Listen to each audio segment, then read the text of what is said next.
बड़ी breaking news इस समय स्क्रीन पर आपके, जिसकी वजह से मार्केट में जो रिकवरी चल रही थी वो पूरी की पूरी कोलैप्स हुई।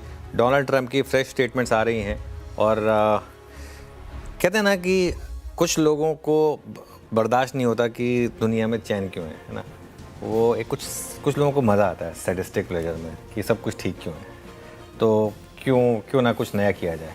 अभी सब कुछ ठीक कैसे हो गया है ना, मैं एकदम से। और कुछ लोगों को हेडलाइन में भी रहना होता है हमेशा।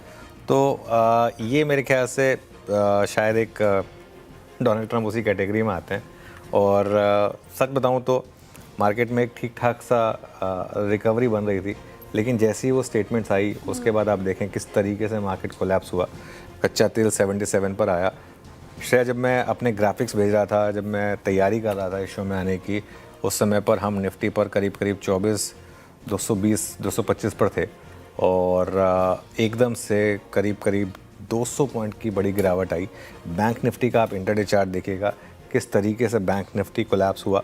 और ये देखिए जिस तरीके से बैंक निफ्टी हाई लेवल से एकदम से पिछले कुछ मिनटों में ये एकदम 400 पॉइंट की एक कैंडल 400 पॉइंट की रेड कैंडल बनी है एकदम से। जिस तरीके का वो न्यूज़ फ्लो आया उसके बाद इस तरीके से। और उन्होंने एक और चीज़ कही जो हम शायद ऑन एयर नहीं बोल सकते, ईरान के बारे में जो डोनाल्ड ट्रंप ने कहा है कि जो बाकी की स्टेटमेंट्स आई हैं उसमें उन्होंने एक चीज़ ये भी कही है कि दे आर सिक पीपल। और एक और शब्द यूज़ किया उन्होंने जो काफ़ी ख़राब है, उसको मैं यूज़ नहीं करूँगा।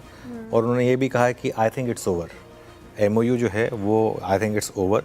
और अब ये भी हो सकता है कि एक बार फिर से ये सब चीज़ें जो है ना, पहले भी आपने देखा होगा कई बार ऐसे होता था कि चीज़ें होती थी, उसके बाद पता चलता था कि क्रूड में शॉर्टिंग कोई ट्रेड्स हुई हैं, फ्यूचर्स में ट्रेड हुई है और उसके बाद कॉन्ट्रा स्टेटमेंट आता था। ये सब चीज़ें पहले भी होती थी है ना। तो इस वजह से ये भी एक पॉसिबिलिटी है कि इसकी ये हुआ हो।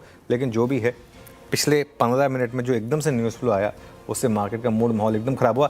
कच्चा तेल 76 पर आ गया था, सुबह 77 समथिंग था, गिर के 76 पे आ गया था, लेकिन स्टेटमेंट के बाद फिर एकदम से 77 के पार निकला। खैर